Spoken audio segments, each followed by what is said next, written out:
Here at the 2024 ForbesBLK Summit in Atlanta, and I'm joined by Kneeland Youngblood, the CEO of Pharos Capital. Thank you so much for joining us, sir. You're just on stage with our Chief Content Officer, Randall Lane. So what's your thoughts right now? I know you were one of the first panels, but what are you liking so much so far at the summit? Well, I think that first off, you have a great crowd that's very engaged in the content of what's being presented, and the fact that their presence, they're here, and the fact that they're engaged, I think speaks to the fact that it's a conference that is necessary and one that people appreciate. So absolutely. A lot of enthusiasm. Thank you so much, man. I appreciate that. Now, you're coming from Iceland. So, it's a pleasure to be here, right, with you right now because of where you're coming from. Joined us all the way from there. But I would like to tell a different story because of how we met, right? You're sitting here today because of Uber.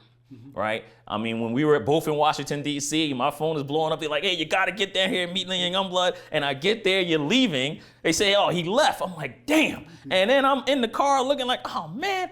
And I'm getting out of an Uber. You're walking in. And I'm like, oh, my God, Mr. Youngblood. And that's how we're here today. I mean, that power of just, coincidence and all of that stuff. So the fact that you're here, I think Uber played a part. But I wanted to talk to you because we were leaving DC because we were both doing a documentary talking about Black wealth, the Southern Reconstruction Fund. And I wanted to get your perspective on the state of Black wealth. What are you seeing now in 2024? Because one stat that I keep hearing is, by 2053, the median Black family wealth will be zero. And I'm always like, okay, I want to find out what is the state going forward because we don't want that to happen. What are you seeing this year? Well, my peers and I who are in the kind of private equity, VC, primarily private equity world, are really focused on that as a goal, that is to increase investment within the Black community. I invest in healthcare, for instance, and if you look at our Fund 3, over 6,000 employees, 78% of whom are women, most of whom are Black, and then 85% of the people we're taking care of are either poor on Medicaid or elderly Medicare in urban and rural communities across the U.S. with the greatest disparities in healthcare. And again, you see that disproportionately, unfortunately, within our community. So whether it's through the things that I do with my investment fund, but also others in the investment space, we're all about improving the lives of the African American community, either directly through our investments, through our respective philanthropy, through the organizations we're involved in. One of which I want to mention is the Black Economic Alliance, which focuses on work, wages, and wealth within the Black community. And so they've created a Center for Black Entrepreneurship, housed at Spelman and Morehouse, where you can take courses, but also online education, kind of anywhere, other HBCUs or anyone, anywhere. But also, in addition to that certificate, because of the lack of friends and family money within the Black community, we've established the Black Entrepreneurs Fund that focuses on funding these entrepreneurs. So we're about the business of creating wealth within the Black community. I'm an optimist by nature. I feel like, the Black community has been through much worse. And if you look at our history, we're a very resilient people. And I have every confidence that we will make the necessary strides to achieve economic prosperity in the best place in the world to do it, which is in America. Yeah, absolutely. Well, listen, take me inside of Pharos Cap right fast, because this is a company founded in 1998. Right? Yes. 58 companies right now, $1 billion, about $1 billion assets under management. Close to about $2 billion. So close to about $2 billion assets under management, and you usually invest about 25 to 50 million in middle market companies. Correct. Around that time. What's inside the portfolio? What are you liking about what the companies that you have so far, and what's standing out? Well, again, we try to focus on the patient. That is, how do you improve patient outcomes? How do you lower the cost of healthcare for patients? How do you create greater access for patients? That's really what we're about the business of doing. And so, having practiced medicine for 12 years, I understand the challenges that patients face, particularly having served in the emergency department for those years, and having to stitch people up, sending them back in the same environments that cause them to rotate back time and again and again. So one of the things that we're very interested in is the issue of kidney failure, and the fact that currently within kidney failure, patients who are on dialysis need to get transportation to get to a dialysis clinic. They spend 5 or 6 hours there, and then they have to get transportation back. That puts an undue burden, we believe, on the patient, meaning they have to get a loved one or public transportation to get them to the clinic. Oftentimes the weather's bad, they may miss, somebody doesn't show up, they can't get there, which then means they have to have emergency dialysis, which then creates an even more expensive burden on the system. So what one of our portfolio companies is doing is providing the hemodialysis equipment in the home. We then bring the medical personnel in the home, which provides greater consistency of care. People don't have to show up at a clinic, we show up there. Again, lower costs because we don't have to have a dialysis clinic, better outcomes for the patient, and better for the family. And so those types of innovative approaches to healthcare are the way that we can, we think, improve the overall health of patients, but also generate very good income. Yeah. So that's one company. And then a company we had in our prior portfolio focused on housing the homeless. We invested in a company that really provided housing, mental health services in the home, primary care services in the home, 3 meals a day, all the medications, online education, job training, transportation to and from where the homeless want to go. And we went to state Medicaid, said, whatever you did for this person last year, whatever you paid for this person last year, we'll do it for half. They, of course, flooded us with patients. Well, what happened? Within 90 days, 20% of those people were no longer homeless. Within 2 years, 50% of those people were no longer homeless. The other 50% stayed with us, but at a fraction of the cost. So we were able to expand that from 17 homes to 166 homes. We're housing 100 homeless to close over 2,000 homeless, and we're able to exit that with, close to 6x return. Wow, that's amazing. Yeah. And the kidney failure part, is there any statistic that's standing out about that, especially in the Black community? Because I have friends of mine on dialysis and going through kidney failure, family. What are you seeing that's concerning? Yeah, it's the issue of high blood pressure, primarily high blood pressure, diabetes. They call high blood pressure the silent killer.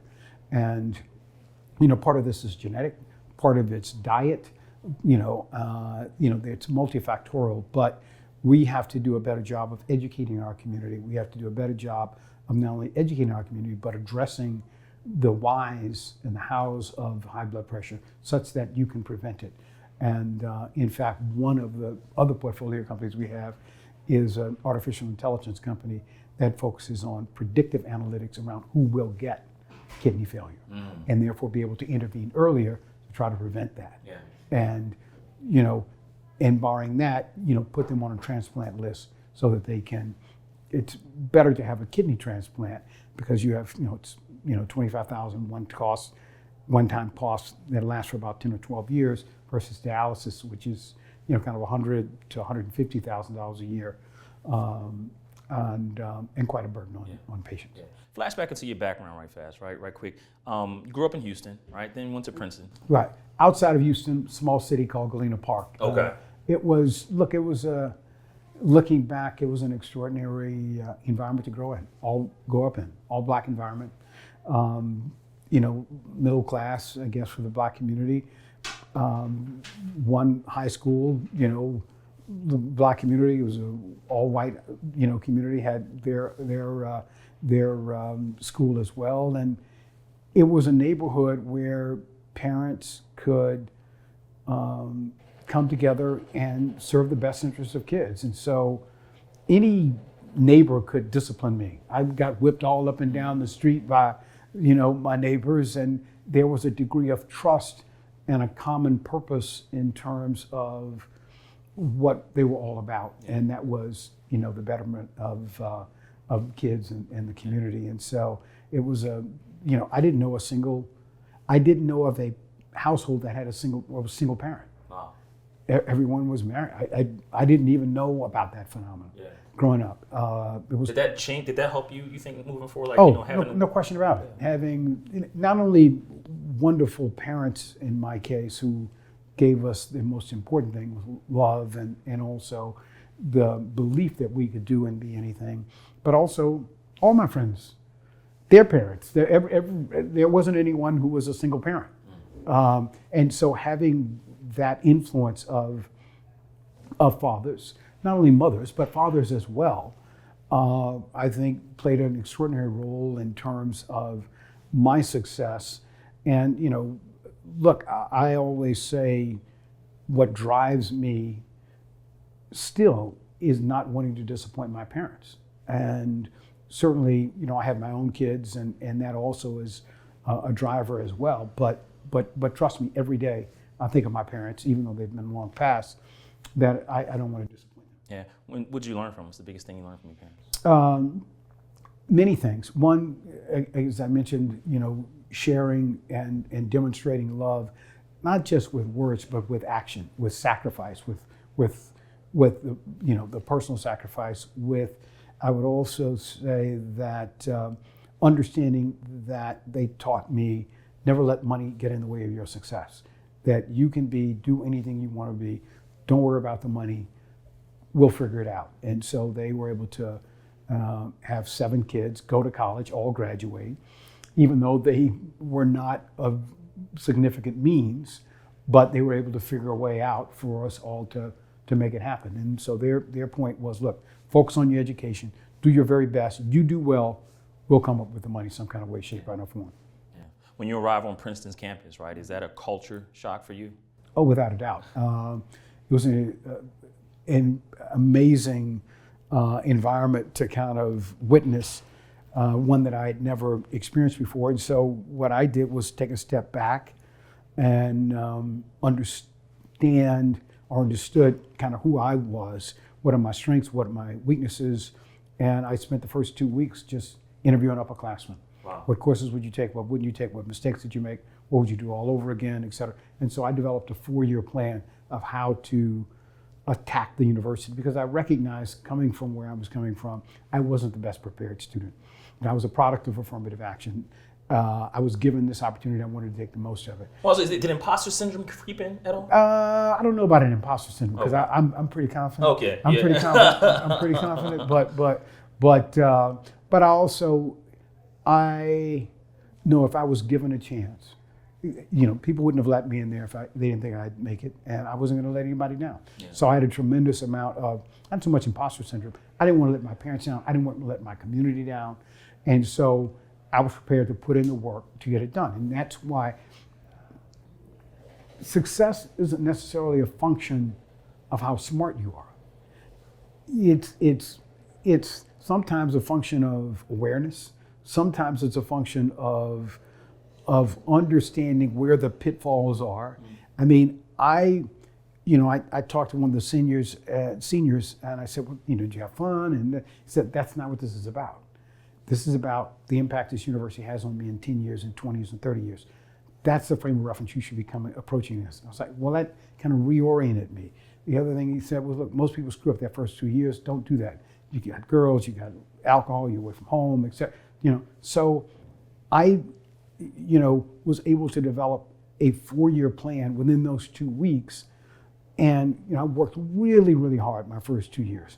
All I knew was doctor, lawyer, teacher, preacher. So it was medicine and law, the only 2 things I thought about, and I pursued pre-med and kind of the pre-law stuff, and worked really hard my first 2 years. But my junior year, I knew I couldn't keep up. So I spent that year in Europe, semester in Sweden, University of Stockholm, semester in the UK, at a small college in Oxford, England, looking at the British and Swedish healthcare systems, but also a chance to recharge my batteries. So I traveled all over Western Europe, Eastern Europe, and it was much easier academically. I got credit like I was at the university, and it was much cheaper. So it was a combination of things. And I decided during that year to go to medical school. And so that's what, my decision tree was. And I came back my senior year, of course, got involved in the anti-apartheid movement, which was happening at the time. And post that, we protested for about 60 plus days, and then ultimately took over the administration building and a sit-in. But after that, graduated and came to medical school. Yeah, and listen, emergency medicine, right? You spent over a decade in that. Why emergency medicine? Well, emergency medicine, because it was fun, interesting, gave you immediate gratification, but it created optionality. Emergency medicine created optionality. the truth is, I thought I was going to be a heart surgeon. I went to visit a heart surgeon down in Houston who had been recommended to me. And this was a black heart surgeon by the name of John C. Norman. And I met this guy. He had gone to Howard at 15, transferred to Harvard, finished summa cum laude, 1950, Harvard Medical School, trained at Columbia, fellowship in the UK, faculty on Harvard, was recruited to Texas to be the first director of research at the Texas Heart Institute, which is doing more heart surgery than any place in the world. And I met this man, and I realized I was just not that good. I was blown away by him. And I said, I want to be as good at something as he is with what he's doing. And I know I couldn't be that good at heart surgery like him. So again, that allowed me to, I wrote a proposal, got funding, went to Egypt for a bit, Israel and Jordan, to do my electives, which also created some degree of reflection. And again, in that sense, I chose to do emergency medicine because you don't work usually more than 3 days in a row, not more than 15 days out of the month. So it would give you off 15 days. And if I ever left medicine, I could walk out the door. I didn't have to worry about an office practice. Yeah. And so emergency medicine created optionality. And that was and it was fun. It was interesting. Absolutely. So Immediate gratification. Yeah, man. But listen, I remember watching the video, and you said instant gratification, but it is kind of, you got somebody's life in your hands. Absolutely. And you face that hard consequence of sometimes, life and death. Life and death. No question. Look, one of the hardest things I've ever done is, tell a parent that their child, on Christmas, they got some kind of jack and, jumping jack thing, and the kid swallowed the ball and, suffocated, when it came in emergency, the child died.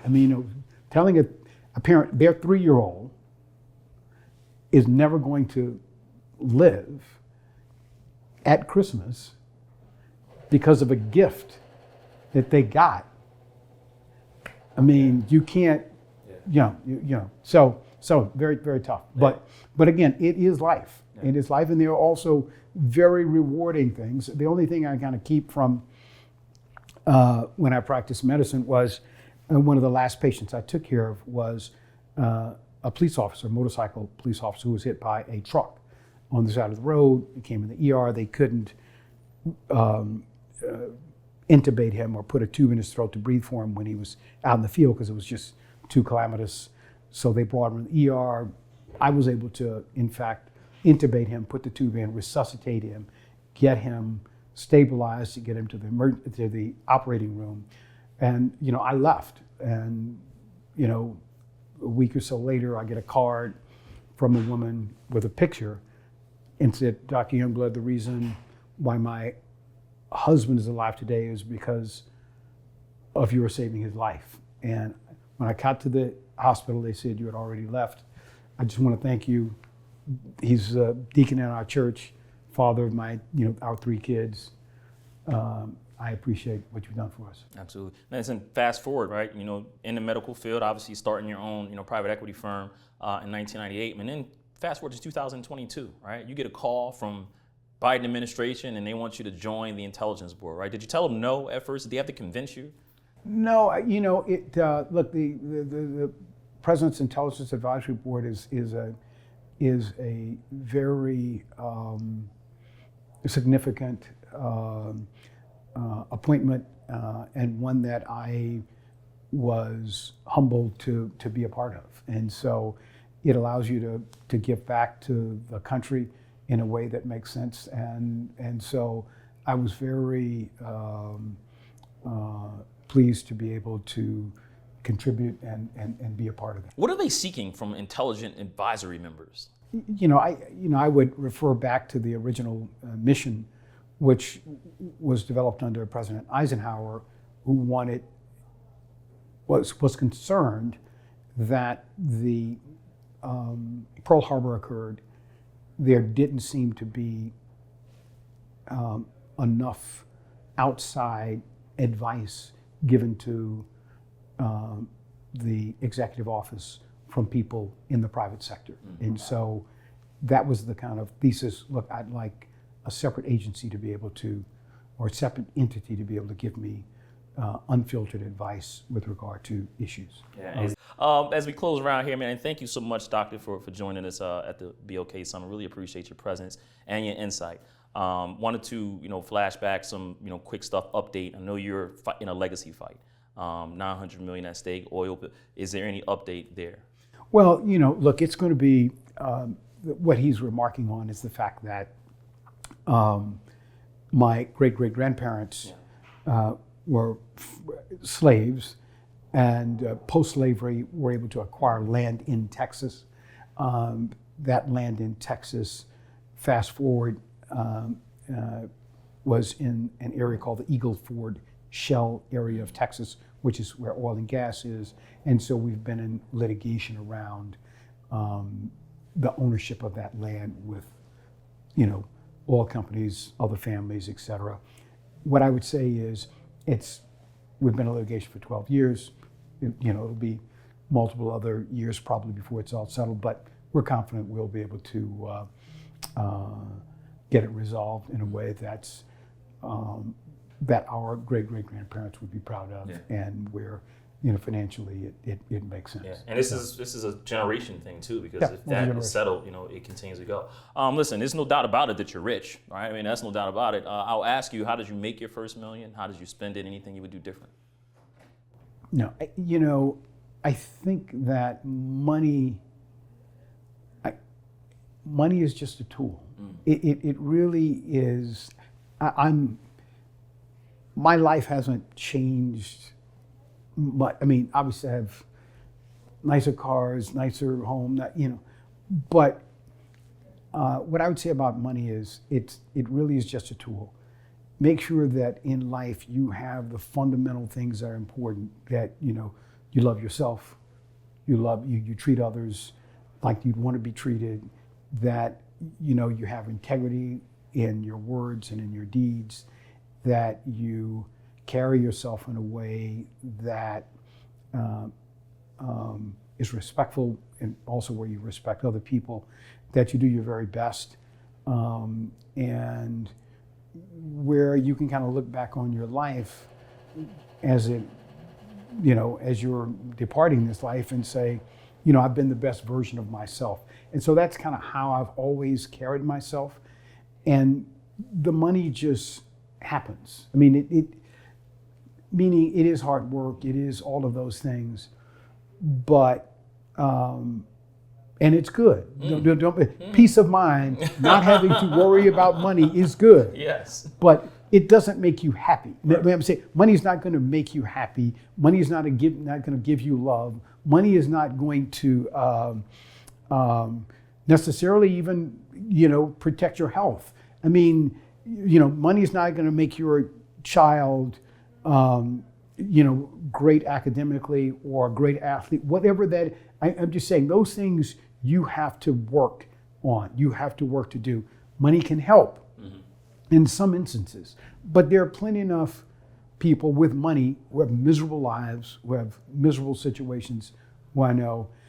There are plenty of poor folks who got miserable lives and miserable situations. So trust me, having money is better than not having money, but it's not the be all and end all. Yeah, I take that to say your first million, you spent it on a yacht or a house or something like that. No, $1 million is not going to buy a yacht. not the kind of boat. I mean, let me tell you, those the yachts are much more expensive than that. Yeah. But yeah, no, I don't even. That was so long ago. Yeah. So you wouldn't do anything different though from what you remember, because listen, a lot of times when you don't have money and you get it, then you lose it right away because you don't have to take care of it. No, I've invested in my kids, Right. and so those millions I've spent with my kids, investing in them, teaching them, in private schools, traveling all over the world. That's the best way to invest in money in your kids. Because either you're going to do it voluntarily or they'll do it for you. Right? Absolutely.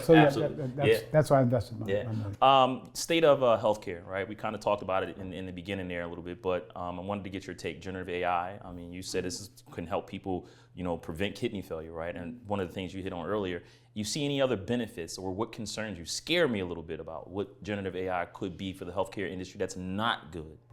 Well, what I would say is, again, there are other people who are much more expert at it than I am, but I think the benefits clearly are things that we mentioned, predictive analytics around, who can get certain types of diseases.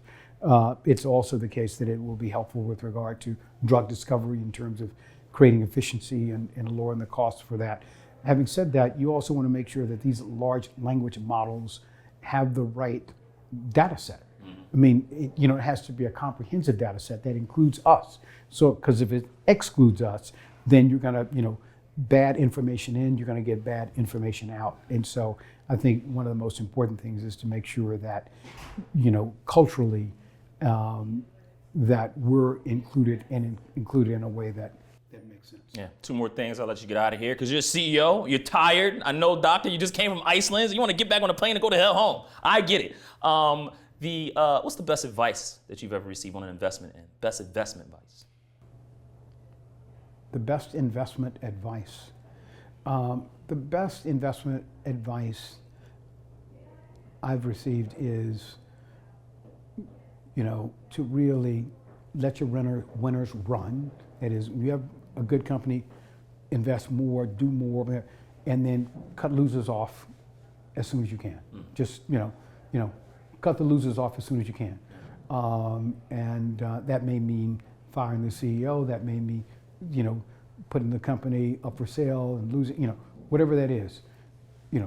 Invest more in your winners, but also cut your losses as soon as you can. Absolutely. Get you out of here on Good to Great, right? Jim Collins' book. I love that book, Good to Great, one of the best business books I've read. What's the difference between a good elected official and a great one? And I say that because you, at one point in your life, wanted to be into politics, and now we like you better on this side, but we may need you on the political side. But from, you've been around presidents, Obama, President Clinton, President Biden now on his Intelligence Advisory Committee. I think you would probably know the difference between a good elected official and a great one. I think a good elected official and a great one is, it's similar to having leadership position in anything. That is, knowing what having some degree of expertise, but understanding what you don't know, being prepared to acknowledge what you don't know, taking different ideas from different people, to be informed about the judgments that you make. I think having integrity and belief in certain positions, and being able to stick with those, whether people agree with you or disagree with you, and having faith in the system. That is, there are pillars of institution within the United States. Sometimes they get it right, sometimes they get it wrong, but long term, having faith in them, because ultimately I think they do sustain and make America what it is, which has been an extraordinary experiment in democracy. Yeah, I thought you were going to say make America great again. My heart was jumping. Kneeland Youngblood, thank you so much, sir. I appreciate the time. I look forward to learning more from you, as especially on the private equity side. And I'll come down to Dallas to visit you. I'll take you to Earl's out in Plano. But I appreciate the time here at the 2024 BLK Summit in Atlanta. Kneeland Youngblood, Jabari Young. See you next time.